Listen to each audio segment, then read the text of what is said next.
Según Génesis 47, 12, 27, durante la sequía en Egipto, José almacenó y preservó el alimento. Para subsistir, la gente tuvo que venderlo todo y, al fin, incluso a sí mismos. Ese es el precio de vencer. Así es en este tiempo del fin, donde conseguir el alimento para entrar al reino y conquistar nuestra tierra, que es Cristo, formado en nosotros, nos costará renunciar a todo, incluso a nuestra propia vida. Pero a cambio de nuestro todo, tendremos su todo y reinaremos con él. Con ustedes, José.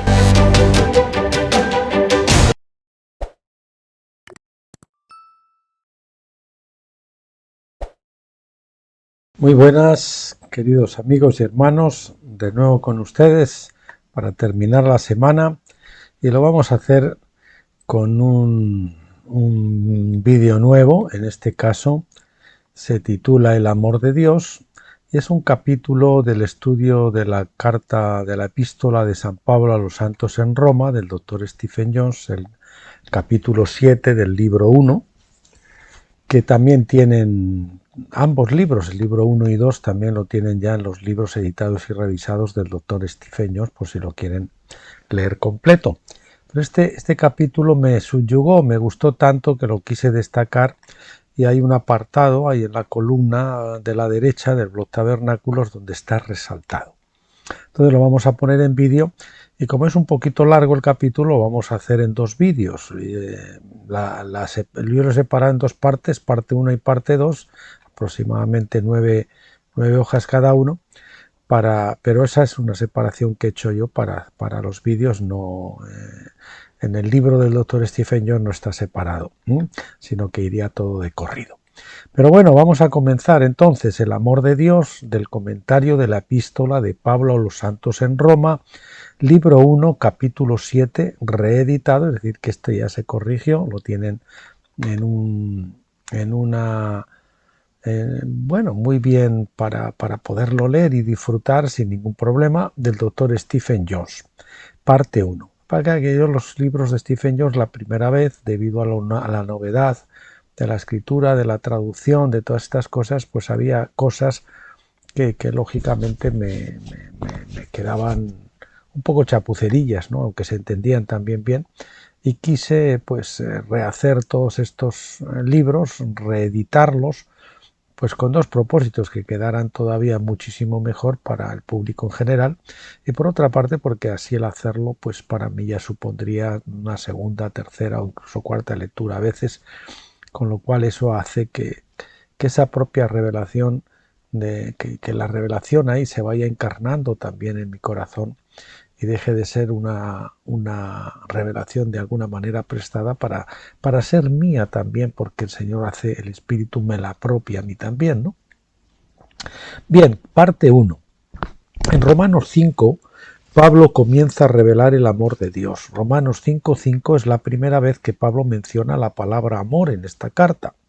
Pablo relaciona este amor con el plan divino y la obra que Jesús finalmente logra en nosotros.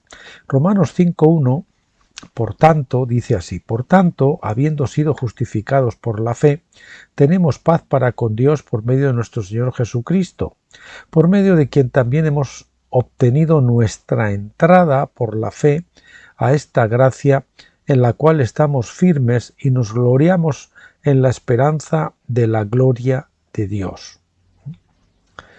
He subrayado las palabras nuestra entrada, es decir, la entrada es debida a esa justificación por la fe, debido a lo que hizo el Señor Jesucristo. Bueno, la primera obra de Cristo, según lo revelado por el primer chivo de Levítico 16, ha sido nuestra entrada, es decir, nuestra introducción, si quieren. Vamos a ponerlo de la primera obra, esa que son dos obras de Cristo, la primera y la segunda. La segunda es la que viene ahora, que ya no viene como Judá, sino viene como José, con su túnica manchada en sangre, como vemos en Apocalipsis, y viene a completar lo que se hizo en la primera obra. Está consumado. Cuando el Señor dijo consumado en la cruz, Él consumó allí todo lo relativo a su primera obra. Pero Él que era cubrir el pecado, ¿verdad? Expiar el pecado, tapar el pecado, cubrirlo. pero quedaba la parte de quitar el pecado y alejarlo, que era la parte referente a la segunda paloma y al segundo chivo de Levítico, como saben, y esa es la parte que Jesucristo viene a ejecutar en conjunto ya con la cabeza. Él prepara precisamente, quita el pecado, no en conjunto con la cabeza, lo he dicho mal, él viene y ahora quita el pecado de los vencedores completamente, que adquieren ya el perfeccionamiento y sus cuerpos glorificados, y entonces pues el Señor se une ya a su cuerpo y forman el arnion, que es la cabeza unido con el cuerpo, como saben. Bien, repito, la primera obra de Cristo, según lo revelado por el primer chivo de Levítico 16, ha sido nuestra entrada, es decir, introducción a la gracia por la fe. Tal imputación de la justicia luego nos da la paz para con Dios. ¿Bien? Y quiero resaltar aquí que esa justificación es la paz para con Dios, pero no es la paz de Dios. Hay una paz que se nos concede gratuitamente, que es esa paz de la justificación, pero luego hay otra paz que es la paz de Dios, el shalom de Dios, el reposo de Dios, que hay que alcanzarla mediante la renovación de nuestras almas. Esa ya no es gratuita, es por obedecer al Señor y seguirle en el bautismo de fuego hasta que el bautismo de fuego acaba con nuestra carne, y entonces una vez muerto el perro se acaba la rabia, y entonces ya tenemos no solo la paz con Dios, sino la paz de Dios, la paz en nuestro corazón. ¿De acuerdo? Así es como Pablo nos presenta el segundo concepto básico de la reconciliación. Paz y reconciliación. La paz y la reconciliación son esencialmente términos sinónimos en la ley divina. Las ofrendas por el pecado hablan de justificación, así como las ofrendas de paz hablan de reconciliación. Y precisamente la ofrenda de paz es el que puede ofrecer ya el que ha muerto a la carne completamente, ya se ha reconciliado porque se ha arrepentido de su carnalidad, y ahora ha entrado en un total acuerdo con Dios. Los pecadores necesitan justificación, los enemigos necesitan reconciliación para hacer la paz. Hasta ahora Pablo ha sentado las bases de la justificación por la fe, pero él ha dicho poco o nada acerca de la reconciliación. La reconciliación es el fundamento del amor y habla de una relación con Jesucristo. ¿De acuerdo? La reconciliación, vamos a subrayar esa frase, es el fundamento del amor y habla de una relación con Jesucristo. Cuando la ley nos declara no culpables en virtud de nuestra fe en el pago de Cristo por nuestros pecados en la cruz, entonces la ley no tiene más interés en procesarnos por el pecado. La ley fue hecha para los pecadores, no para los justos, primera de Timoteo 1:9, y por lo tanto cuando el juez falla en nuestro favor, la ley queda satisfecha y mira a otros lugares para encontrar pecadores que enjuiciar. Después de haber sido declarados no culpables, el fallo ha sido a nuestro favor, es decir, esa es la gracia, un fallo a nuestro favor. Y entonces estamos reconciliados con Dios y en paz con Él y su ley. No solo Dios, sino también su ley se convierten en nuestros amigos y somos libres para aprender a sus caminos y su carácter, para aprender de sus caminos y su carácter sin la presión y el miedo de un pecador a ser procesado diariamente. Podemos acercarnos a un Dios santo audazmente, con valentía, Hebreos 4:16, incluso mientras somos todavía imperfectos. Podemos mirarnos a nosotros mismos como niños inmaduros cuyas imperfecciones son toleradas, mientras que estamos siendo entrenados en los caminos de nuestro Padre amoroso. Esta es la base de la paz interior que podemos disfrutar aquí y ahora en esta vida.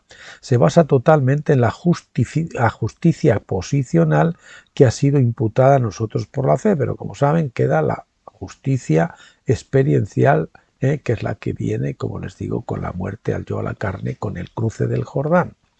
Saben que en el cruce del Jordán me van a hablar a mí hasta la saciedad, pues yo creo que es el llamado del Señor para que yo hable de eso. Dios nos mira como sus hijos que, aunque todavía inmaduros, tienen la esperanza o expectativa de la gloria que está por venir.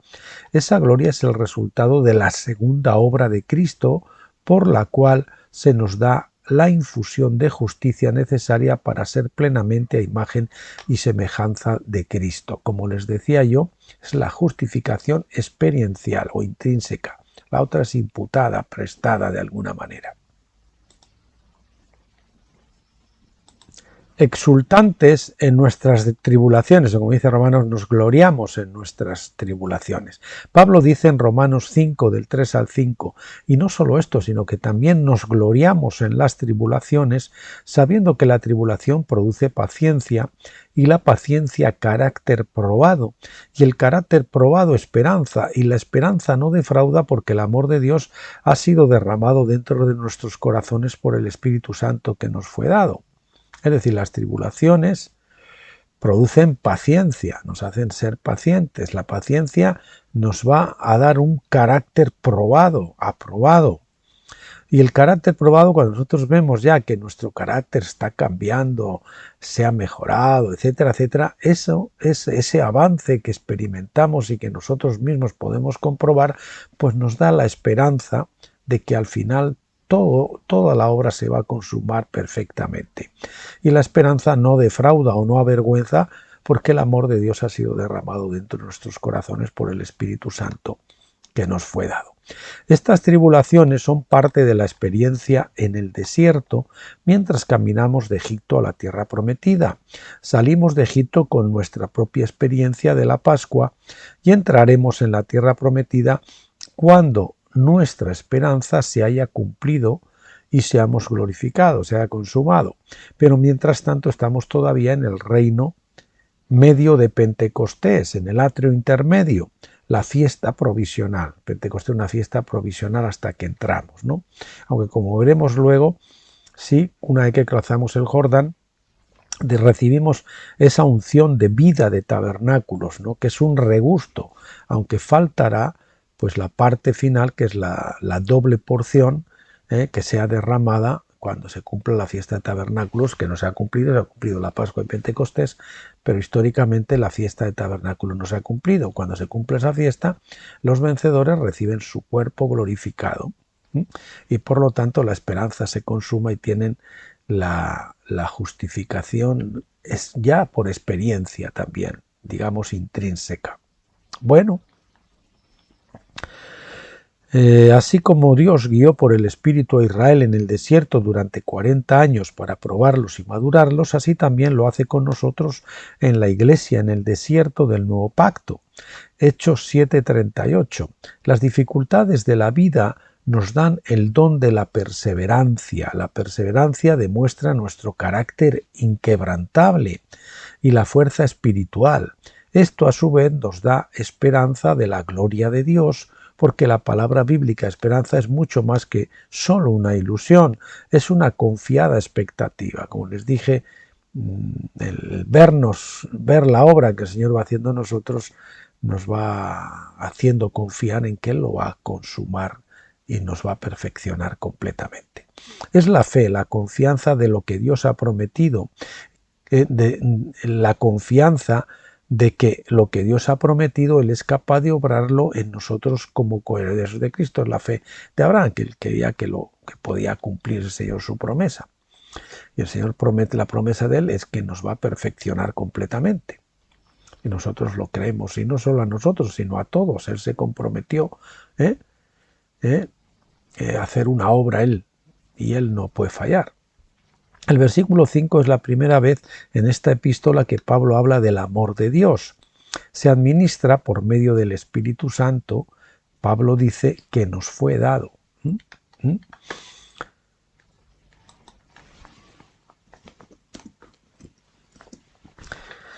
¿Cuándo nos fue dado el Espíritu Santo? Algunos dicen que el Espíritu Santo nos fue dado cuando fuimos justificados, la Pascua, mientras que otros dicen que el Espíritu Santo nos fue dado cuando fuimos llenos del Espíritu, Pentecostés.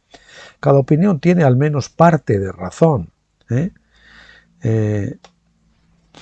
Aunque, bueno, sabemos que en Pentecostés en realidad no fuimos llenos, sino fuimos vestidos, revestidos en Pentecostés. Como decía creo que fue la séptima parte del bautismo Espíritu Santo y Fuego, donde estábamos viendo el estudio Saiglar, de Gary Saiglar, pues él decía que en realidad la llenura es con la justificación, porque ahí es cuando es por dentro, y digamos que en Pentecostés es el revestimiento, que es por fuera, ¿no? Bien, bajo Moisés la iglesia en el desierto comenzó a ser dirigida por la columna de fuego y de nube, el Espíritu Santo, desde el primer día que salieron de Egipto. En el día de la Pascua, Éxodo 13 del 20 al 22. Sin embargo, hubo una mayor manifestación del Espíritu Santo en el monte Sinaí cuando aquel día de Pentecostés llegó. En esta manifestación mayor toda la montaña estaba envuelta en el fuego de Dios, Éxodo 19 y 18. De esto aprendemos que el Espíritu Santo nos es dado primero cuando somos justificados por la fe. Yo creo que esa es la unción de vida, aunque Stephen Jones aquí no lo considera así, y esperamos a ser guiados por el Espíritu desde aquel primer día. Sin embargo, también debemos avanzar por fe y para fe hasta Pentecostés, ¿no? Por la cual fiesta aprendemos a escuchar su voz y caminar en el Espíritu.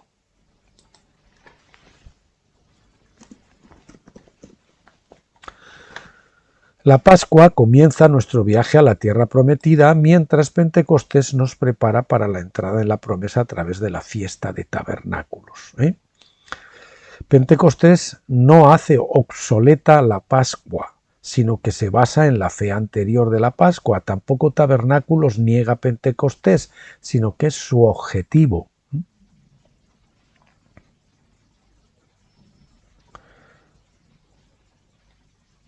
El trigo de Pentecostés es bueno.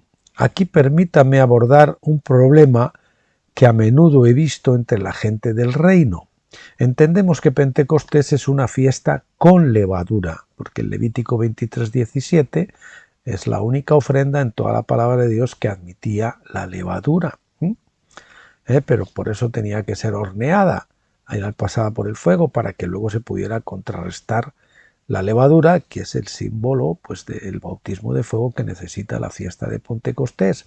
Y en la Odisea, pues como rechaza el bautismo de fuego, pues es una iglesia leudada y por lo tanto no puede salir del desierto y entrar a la tierra prometida porque no se niega a pasar por el fuego, es una iglesia hedonista.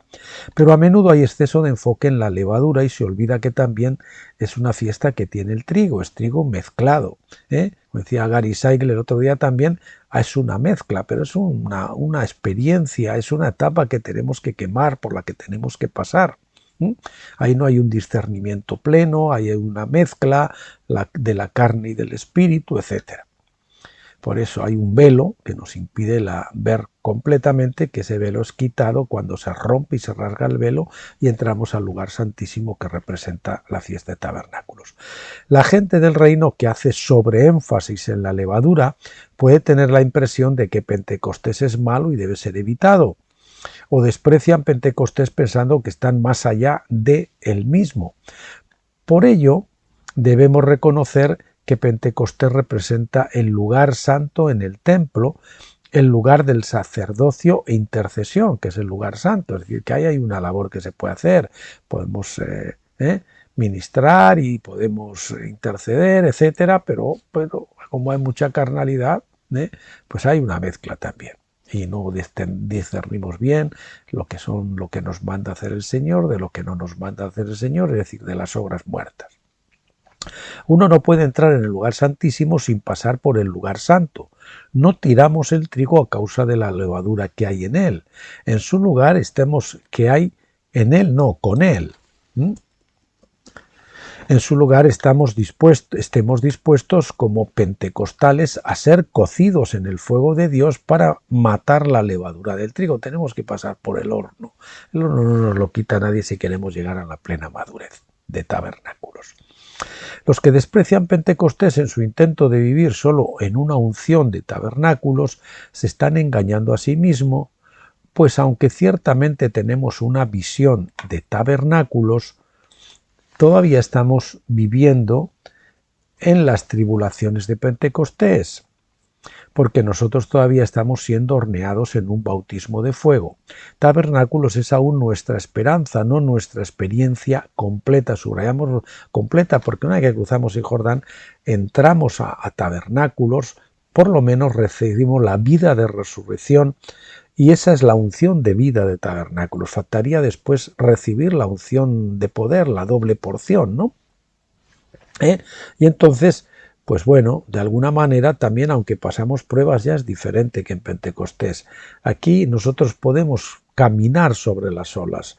Allí nos pasaba como a Pedro, que quería caminar pero que se hundía, ¿verdad? En cambio, en Pentecostés nosotros tenemos una estabilidad y podemos pasar pues con una unción de vida mayor a través de las tribulaciones que ya nos afectan tanto como antes, y lo podemos hacer con paz y con seguridad.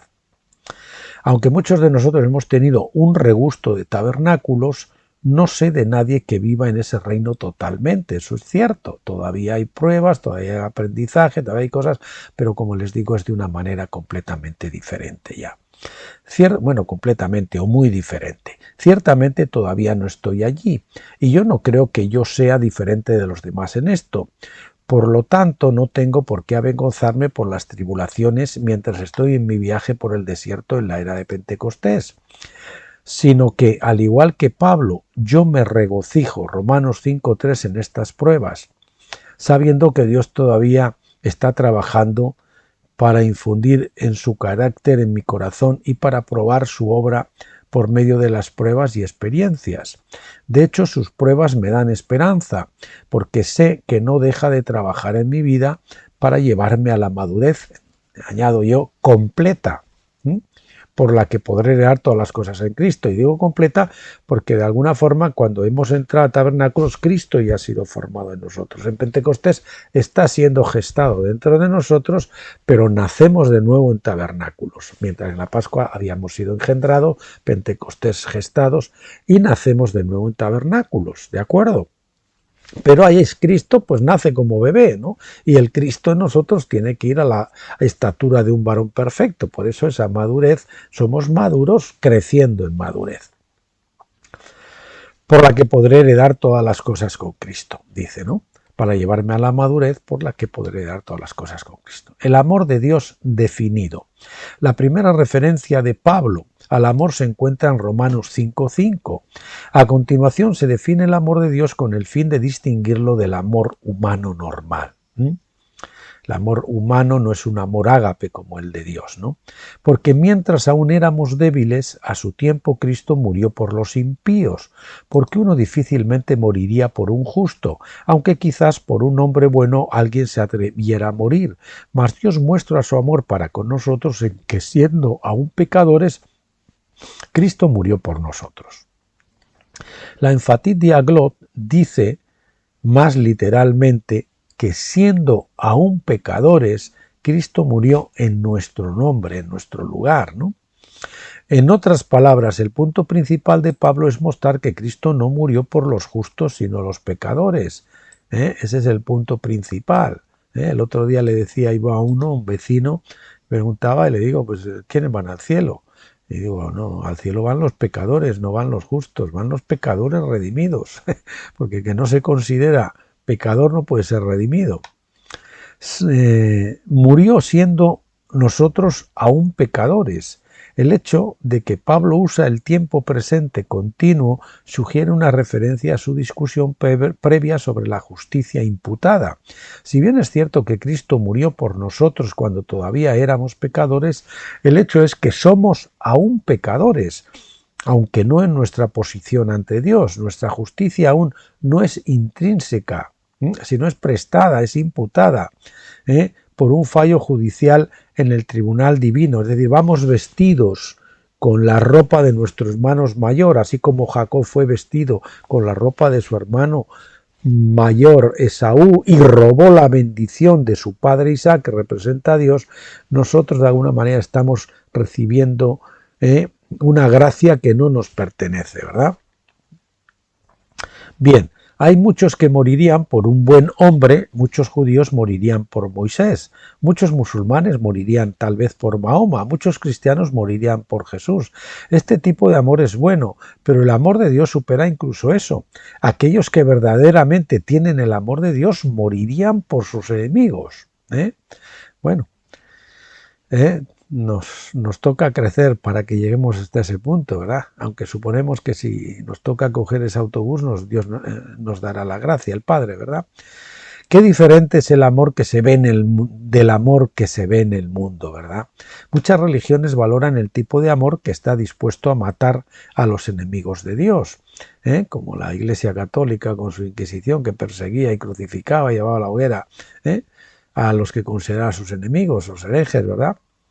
Pero el verdadero cristianismo rompe todas las expectativas. Hay que decir que el protestantismo tampoco se han quedado libres de eso completamente, aunque en un nivel muchísimo menor, lógicamente. En lugar de estar dispuestos a matar por Jesús, los cristianos verdaderos darían su propia vida por sus enemigos. Este es el pensamiento del nuevo pacto. Justificación y reconciliación. Vamos a ver esas dos cosas, justificación y reconciliación. Luego, mucho más, estando ya justificados en su sangre, seremos salvos de la ira de Dios por medio de él. Porque si siendo enemigos fuimos reconciliados con Dios por la muerte de su Hijo, mucho más, habiendo sido ya reconciliados, seremos salvos por su vida. Aquí Pablo muestra la relación entre la justificación y la reconciliación, porque ser justificado es recibir el fallo favorable de Dios, evitando la ira judicial de la ley. Su sangre pagó por nuestros pecados y es la base de nuestra justificación. La ley no puede juzgar a un hombre dos veces por el mismo delito. Por otro lado, los enemigos necesitan la reconciliación porque hay un conflicto entre ellos. Los enemigos necesitan la paz, la armonía y el acuerdo, mientras que los pecadores están en necesidad de justificación, de perdón. Si hay adversarios contendientes en un tribunal de justicia que dicen cumplir la ley, están allí solo porque fueron incapaces de resolver sus diferencias fuera de los tribunales. Como enemigos legales, necesitan la reconciliación, pero cuando esto no es posible, van a la corte, cada uno esperando que el juez lo justifique a él y no al otro. En el caso de los pecadores que han violado la ley divina, los enemigos son todos aquellos que han pecado.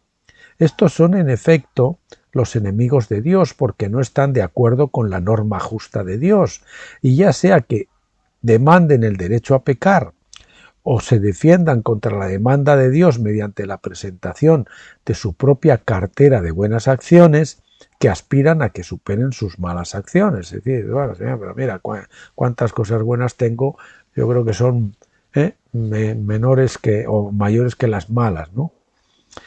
Por lo tanto, los hombres son ambas cosas, enemigos y pecadores. A menos que conozcan la debida defensa en el tribunal divino, si ellos apuntan a la justicia de Cristo en lugar de la propia, y si informan al tribunal que la pena completa por su pecado ha sido más que compensada por el pago realizado por Cristo en la justificación en la cruz, entonces la pueden recibir.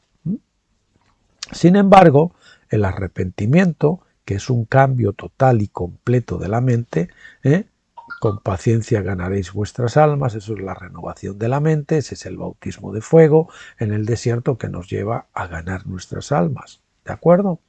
A dejar de vivir almáticamente y a vivir en el espíritu, a andar en el espíritu. Muchos cristianos han sido justificados por la fe, pero aún no están verdaderamente reconciliados con Dios. Eso viene en tabernáculos. Somos justificados en Pascua, aún así con esa justicia imputada recibimos el revestimiento de poder en Pentecostés, pero todavía ahí hay cosas. En realidad, muchas veces estamos luchando, nos vemos luchando contra Dios, pensando que estamos haciendo la obra de Dios. Y estamos haciendo muchas cosas para Dios, tratando de comprar el favor de alguna manera todavía, para que el Señor nos premie. No, y el Señor lo que quiere es precisamente llevarnos a la rendición completa, que esa es la reconciliación. Cuando morimos a la carne y entonces ya nos ponemos a su entera disposición y ya no hacemos nada ni decimos nada que Él no nos mande hacer o decir. He hablado con muchos cristianos que todavía no están de acuerdo con la ley y el carácter de Dios. En la medida en que no estamos de acuerdo con Dios, no estamos aún plenamente reconciliados con Él. Conciliación versus reconciliación. Este es un matiz importante para entender lo que hizo realmente Jesús en la cruz, ¿no? Que fue un acto unilateral que podría llamarse conciliación, pero que después debe ser refrendado por nosotros. Cuando nosotros decimos sí, entonces nos reconciliamos. Él nos concilia y nosotros nos reconciliamos, aceptamos esa conciliación o nos conciliamos por nuestra parte y por lo tanto entramos en el acuerdo. Bien, miremoslo. Pero sin embargo, Pablo dice, cuando todavía éramos enemigos, fuimos reconciliados con Dios. El capítulo 5, versículo 10. ¿Cómo podemos reconciliarnos sin estar de acuerdo con Él? La clave es entender la palabra griega reconciliar. Hay dos formas de esta palabra que se usan en los escritos de Pablo. La mayoría de los traductores no reconocen la diferencia. En 5.10, en el versículo 5, en el capítulo 5, versículo 10, Pablo usa el término griego katayaso, que significa cambiar o intercambiar. La palabra era utilizada en un intercambio de monedas, en una venta o intercambio equitativo de la propiedad.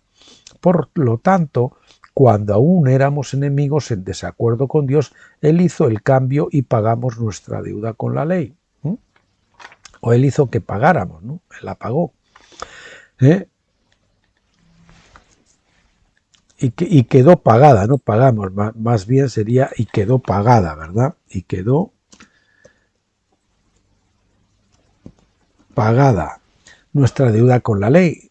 La otra forma de la palabra es apokatayaso, es decir, la palabra katayaso le ponen delante el prefijo apo, que en el lexicón de Thayer define como reconciliar por completo o reconciliar de nuevo. Es decir, es como que katayaso se queda a la mitad del camino porque falta que la otra parte reaccione a ese acto unilateral recibiendo esa conciliación. Estoy de acuerdo. Se trata de una reconciliación de dos vías, donde ambas partes se reconcilian entre sí. Katayaso es lo que Cristo hizo por nosotros cuando todavía éramos enemigos. Apokatayaso es cuando llegamos a un acuerdo con Él y somos reconciliados de nuevo. Por esta razón, la versión concordante traduce katayaso como conciliación y apokatayaso como reconciliación. Eso lo hace la versión concordante, haciendo esa diferencia. En Romanos 5, Pablo estaba hablando de lo que Jesucristo hizo por nosotros antes de cualquier cambio en nuestra actitud o comportamiento. Fue una conciliación de un solo lado, unilateral, donde Dios tomó la iniciativa mientras que todavía le estábamos peleando con Él. Cuando respondemos a su obra conciliadora, entonces se produce la reconciliación. Cuando los hombres se concilian con Dios de nuevo, hay una reconciliación. Este es el llamado de Pablo en 2 Corintios 5, 19 y 20, a saber que Dios estaba en Cristo conciliando, es la palabra katayaso, al mundo consigo mismo sin contar a los hombres sus pecados, y nos encargó a nosotros la palabra de conciliación, katayaso. Por lo tanto, somos embajadores en nombre de Cristo, como si Dios rogara por medio de nosotros, os rogamos en nombre de Cristo, conciliaos, es decir, katayaso con Dios. Así que la muerte de Cristo en la cruz fue la conciliación del mundo.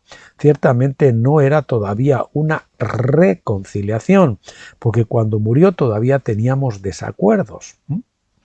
Sus ofensas todavía nos mantenían como enemigos, en necesidad de reconciliación. Es decir, ahora mismo los que no son salvos ya han sido conciliados, porque Cristo pagó el pecado de todo el mundo, ya han sido salvos, aunque ellos no lo sepan todavía o no lo hayan aceptado, pero ellos ya están conciliados, Dios ya no es enemigo. En cambio, los que se han reconciliado, los que ya han escuchado la palabra de conciliación, decir, oye, Señor ya pagó, tú ya no es enemigo, ya te ha perdonado. debes recibir ese perdón. Entonces esos ya se han reconciliado. Y así como embajadores del reino hemos ido a otras naciones con la palabra de conciliación. Llevamos el mensaje en nombre de Cristo, conciliaos con Dios, para que las dos partes en conflicto puedan reconciliarse haciendo así la paz. Es decir, Dios me concilia, yo concilio a Dios, y entonces se ha producido una reconciliación que es la de las dos partes. La versión concordante de Romanos 5, 10 al 11 dice así: porque si siendo enemigos fuimos conciliados con Dios por la muerte de su Hijo, mucho más al estar ya conciliados, seremos salvos por su vida. Sin embargo, no solo esto, sino que también nos gloriamos en Dios por medio de nuestro Señor Jesucristo, por quien hemos obtenido ahora la conciliación. La conciliación es una demostración del amor de Dios. La mayoría de los hombres son incapaces de tal amor divino, porque apenas morirían por un justo y mucho menos por un enemigo. Pero Cristo ha hecho precisamente eso mismo.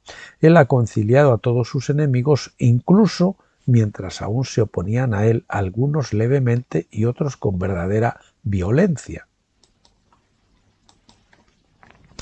La mayoría de los cristianos no han entendido realmente la conciliación que Cristo realizó en la cruz. Algunos no han entendido la naturaleza unilateral de tal acción. Eso lo hemos puesto en negrita. Lo repito, la mayoría de los cristianos no han entendido realmente la conciliación que Cristo realizó en la cruz.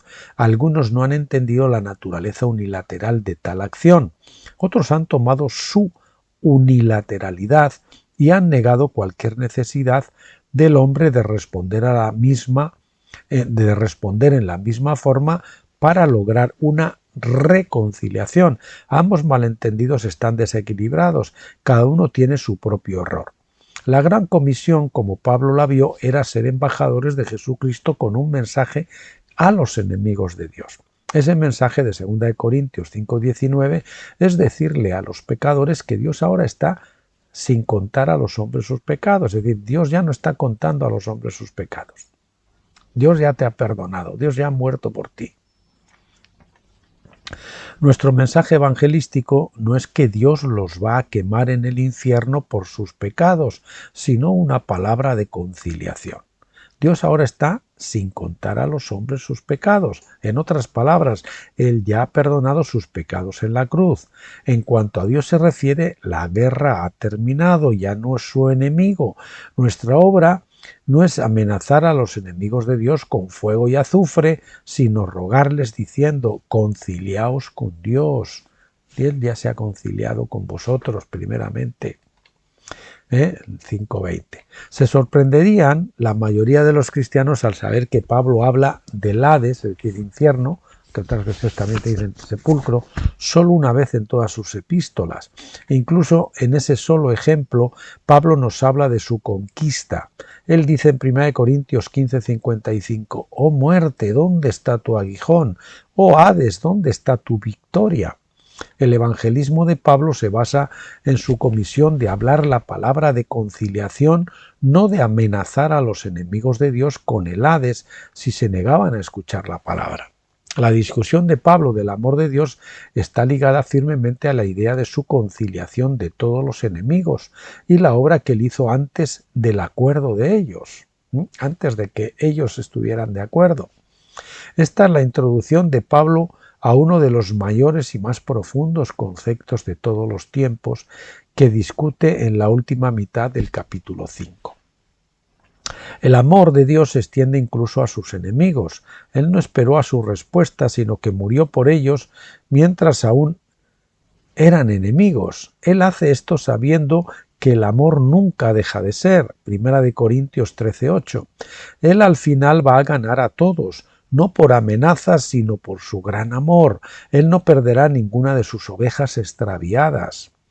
La mayoría de estos enemigos se reconciliarán a través de sus juicios en la era consecuente a la sentencia del gran trono blanco, consecuente, es decir, a la era que continúa, que viene después de la sentencia del gran trono blanco, en la era de juicio, que se llama en la era del juicio, en la era del lago de fuego, es cuando van a ser reconciliados la mayoría, son salvos en el trono blanco y reciben el Espíritu pero luego tienen que ser transformados durante el lago de fuego, que es la segunda muerte, que es el bautismo de fuego. En ese caso van a ser miles de años, en nuestro caso aquí son unos poquitos. Yo creo que merece la pena pasar por el fuego ahora, ¿no?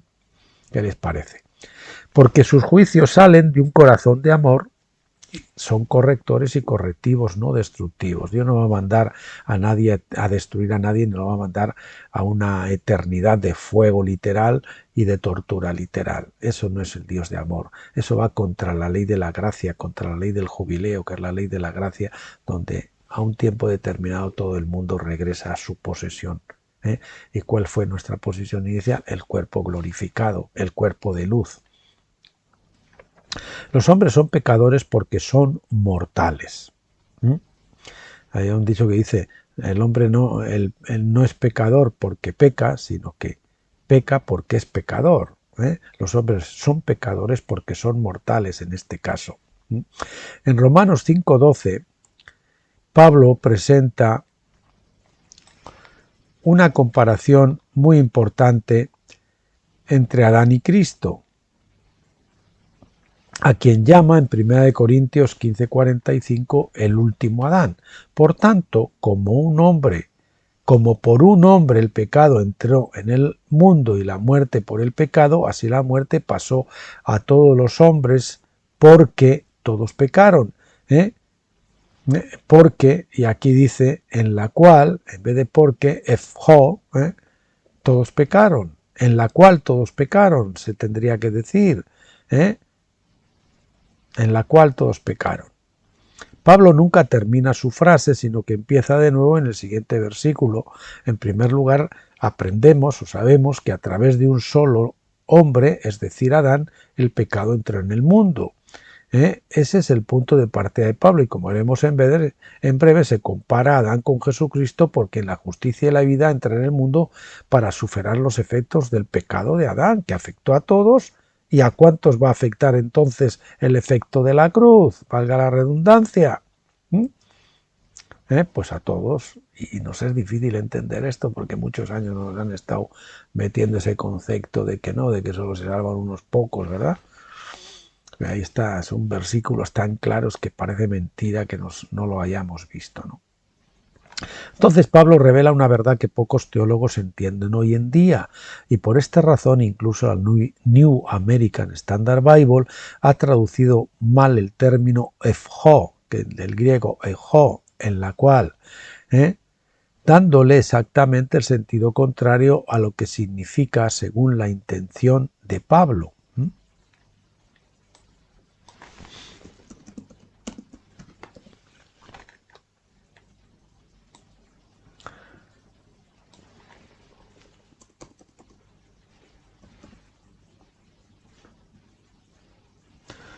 Perdón un segundito, que estoy corrigiendo aquí esto.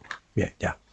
Hacemos de paso a todos los hombres, porque todos pecaron. En realidad debería decir todos los hombres en la cual todos pecaron, en Job. Bien. Como decíamos, el término en Job dándole exactamente el sentido contrario a lo que significa según la intención de Pablo. Eso es lo que hizo la New American Standard Bible, darle el sentido contrario. Pablo escribió literalmente que la muerte o la mortalidad ha llegado a todos los hombres, en la cual pecamos. En otras palabras, pecamos porque la mortalidad nos ha hecho débiles. La mortalidad o muerte es la causa de nuestro propio pecado. De nuestro propio pecado. La New American Standard Bible y muchas otras traducciones cambian esto para hacernos creer que tenemos la mortalidad porque hemos pecado. Es justo al revés. Los traductores básicamente no están de acuerdo con Pablo, o piensan que Pablo cometió un error en base a la declaración de Pablo en Romanos 6:23. Dice que la paga del pecado es muerte, donde el pecado es la causa de la muerte. Los traductores no reconocieron que hay dos clases de muerte. Atención, ahora les ruego mucha atención, porque todo esto de aquí hasta que terminemos, pues es un poquito para distinguir estas dos clases de muerte y cómo podemos conciliar Romanos 6:23 con el versículo anterior de Romanos 5:12, que parece que se contradicen, pero no se contradicen porque uno está refiriendo a una muerte y otro a otra clase de muerte, a las dos muertes, uno a la primera muerte y otro a la segunda muerte. La mortalidad es la muerte primera, mientras que el lago de fuego es la muerte segunda. Apocalipsis 24 dice, esta es la muerte segunda, el lago de fuego. La primera muerte es el juicio por el pecado de Adán, que nos viene por el juicio con Adán, ya nacemos con ello. Y la segunda muerte es el juicio por nuestro propio pecado, el bautismo de fuego. ¿De acuerdo? No, que Jesucristo sufrió por nuestros pecados. Y nosotros pues tenemos que pasar también nuestra parte de culpa, de sufrimiento por los propios, que esa es la segunda muerte, no la primera, la mortalidad. Bien, Pablo nos estaba diciendo en Romanos 5:12 que Adán pecó y todos nos convertimos en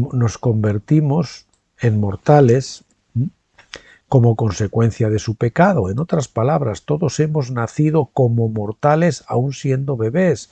Ya nacimos siendo mortales sin que hubiéramos hecho nada. Ningún hombre tuvo que pecar en primer lugar para convertirse en mortal. La Enfatidia Glot no parece saber cómo traducir esta frase en su traducción palabra por palabra. Dice, y por lo tanto a todos los hombres la muerte pasó a través, en la que todos pecaron.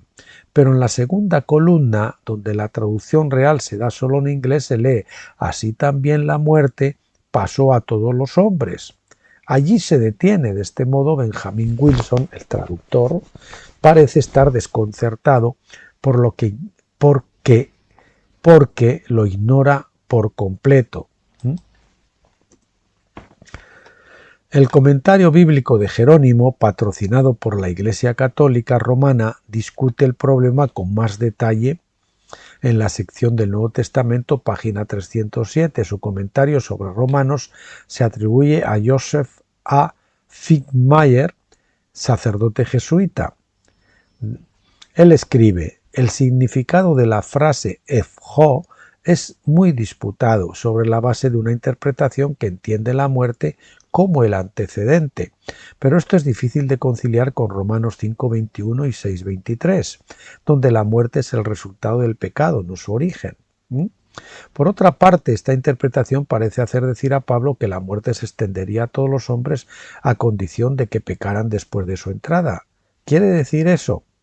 En vista de esta diversidad de opinión, el mejor significado es todavía porque, en tanto que, en la medida en que, una dificultad que a menudo se encuentra con esto es que parece que Pablo dice en el capítulo 5, versículos 12, parte C y D, algo contradictorio con lo que dice en 12, parte A y B. En el comienzo del versículo el pecado y la muerte se atribuyen a Adán, luego la muerte parece ser debida a las acciones del hombre. De ahí un lío, no se aclara, ¿no? Así Fichtmeier encuentra refugio en esta diversidad de opiniones, estando de acuerdo con la mayoría incorrecta. No siempre la mayoría es la correcta, es más, suele ser la incorrecta. Afirma que tomar efjo literalmente contradice Romanos 6:23, pero no presenta ninguna solución a la aparente contradicción. Él no tiene una respuesta a la aparente contradicción, por lo que se ve obligado a dejarla intacta en lugar de tratar de conciliar los dos pasajes. El problema en realidad es que los traductores no entendieron la diferencia entre las dos muertes. Para aquellos que entienden a Pablo es claro que en Romanos 5:12 estaba escribiendo acerca de los efectos del pecado de Adán sobre nosotros, la primera muerte. Pero en Romanos 6:23 estaba escribiendo acerca de los efectos de nuestro propio pecado. Tanto Rotherham como Young difieren en la versión King James diciendo que por eso todos pecaron. Esta frase tiene el mismo significado de porque y es igual de mala, pero por eso es más oscura todavía. Parece que estaban tratando de enturbiar el agua, esperando que nadie viera el tema con claridad. La versión concordante es una traducción literal que dice: por lo tanto, como por un hombre el pecado entró en el mundo y a través del pecado la muerte, así la muerte pasó a través en toda la humanidad en la cual todos pecaron. Los traductores de la versión concordante entendieron lo que Pablo estaba enseñando y cómo estaba sentando las bases para lo que estaba a punto de escribir en el resto del capítulo. Esto sí lo vieron. Por el contrario, parece claro que los otros traductores se negaron a traducir efjo como en la cual, porque sabían las implicaciones teológicas de eso y se negaron a creer la enseñanza de Pablo. Repito esto, que es importante. Por el contrario, parece claro que los otros traductores se negaron a traducir efjo como en la cual, porque sabían las implicaciones teológicas de eso y se negaron a creer la enseñanza de Pablo. Si admitían lo que Pablo estaba diciendo claramente, se verían obligados a seguir la lógica de Pablo en su conclusión, a la conclusión a la que Pablo llegaba. Así que ellos sentían que era mejor negar la simple lectura de Romanos 5:12 con el fin de escapar de las conclusiones de Pablo en el resto del capítulo. Este es uno de los ejemplos más flagrantes de traducción errónea deliberada, diseñado para que Pablo esté de acuerdo con los puntos de vista erróneos de los traductores. Es decir, cuando torcemos la palabra para tratarla de hacer que diga lo que nosotros queremos que diga. La ilustración de Pablo aclara su enseñanza. En los próximos 2 versículos, Pablo prueba su idea de que la muerte primera que nos ha traído el pecado de Adán es la causa de nuestra propia debilidad y pecado. Dice 13. Pues antes de la ley había pecado en el mundo, pero el pecado no se imputa cuando no hay ley. 14. Sin embargo, la muerte reinó desde Adán hasta Moisés, aún sobre los que no habían pecado con una transgresión semejante a la de Adán, el cual es figura del que había de venir. Desde Adán hasta Moisés la ley existía en la mente de Dios, pero todavía no se había legislado para el hombre de una manera formal. Cuando finalmente la ley fue dada a Moisés, los israelitas hicieron un juramento de obediencia que les obligaba legalmente a cumplir con su código moral. Pablo usa esto como una ilustración profética para mostrar los efectos del pecado de Adán antes de la promulgación de la ley. Los hombres eran mortales durante ese periodo de tiempo, a pesar de que la ley aún no había sido dada por medio de Moisés. Sin embargo, el pecado no se imputa cuando no hay ley, dice Pablo. Así que por cuál ley los hombres morían antes de Moisés. ¿Cómo podría la ley juzgar a los hombres por sus pecados personales cuando aún no se había revelado a ellos? Desde la perspectiva de Pablo, los hombres morían a causa del pecado de Adán, no a causa de sus propios pecados. La lógica de los versículos 13 y 14 nos dice exactamente lo que Pablo quiso decir en el versículo 12. El pequeño y sucio secreto, es entre comillas, pequeño y sucio secreto, es que esos traductores no querían atribuir nuestra mortalidad a Adán, probablemente porque pensaron que sería injusto que Dios nos hiciera pagar por los pecados que no habíamos cometido personalmente nosotros mismos. Sin embargo, Pablo demuestra su punto citando todos los que murieron entre Adán y Moisés. Los traductores no entendieron que la mortalidad llegaba a través de Adán, no a través del propio pecado de cada persona. Por lo tanto, cuando Pablo dice más adelante, la paga del pecado es muerte, en Romanos 6:23, él no estaba hablando de la mortalidad que recibimos de Adán, sino del castigo por nuestros pecados personales, que es la muerte segunda. Y la muerte segunda es el bautismo de fuego. Si la pasamos aquí, en este tiempo de vida, no tenemos necesidad de ir al lago de fuego, ¿verdad? Los que hayan madurado aquí, que hayan conseguido ser vencedores, la segunda muerte no les toca. No sufrirán daño de la segunda muerte porque ya la han pasado, ¿de acuerdo? Los cristianos que no han madurado, pues después se levantan, no en la primera resurrección, sino en la segunda, y reciben pocos o muchos azotes y son disciplinados hasta que alcanzan la plena madurez y pueden entrar a la Nueva Jerusalén, pueden unirse a los vencedores. Y el resto, pues que no habían tenido ningún tipo de transformación, ni siquiera habían pasado ni por la Pascua ni por Pentecostés, pues entonces pues tienen que madurar en la edad del lago de fuego, que eso es su bautismo de fuego, donde el Señor va a acabar con su carne y los va a perfeccionar, en ese caso, en vez de en 6.000 años o 7.000, según en los otros casos anteriores, pues en cuántos, en 42.000. que quedarían hasta los 49.000. Bien, no comprender esta distinción ha dado lugar a los errores de traducción en casi todas las Biblias modernas, cuando los hombres tratan de explicar cómo Pablo podría haber cometido un error, entre comillas, tan terrible en Romanos 5:12. ¿De acuerdo? Pues aquí lo dejamos, queridos hermanos, amigos. En la parte 2 continuaremos Adán y Cristo hasta el final, que es una parte muy bonita también. Aquí hemos estudiado lo que es la reconciliación y el perdón, ¿verdad? Y la justificación, y hemos entendido la diferencia entre la paga por nuestros propios pecados y la paga que arrastrábamos de Adán, la primera y la segunda muerte. El próximo día ya no continuamos con este vídeo, este lo terminaremos relativamente cuando toque. El próximo vídeo pues estaremos viendo el rapto en Vista de Tabernáculos, que he visto que el segundo de los vídeos ha tenido ya casi 600 visitas y el primero no tiene bastantes, pero no tanto, y el primero fue muy importante también, les recomiendo que lo vean. Bueno, pues les dejo en las manos del Señor para que los cuide, los proteja, los bendiga, y yo les emplazo hasta el próximo vídeo. Hasta entonces, pásenlo bien.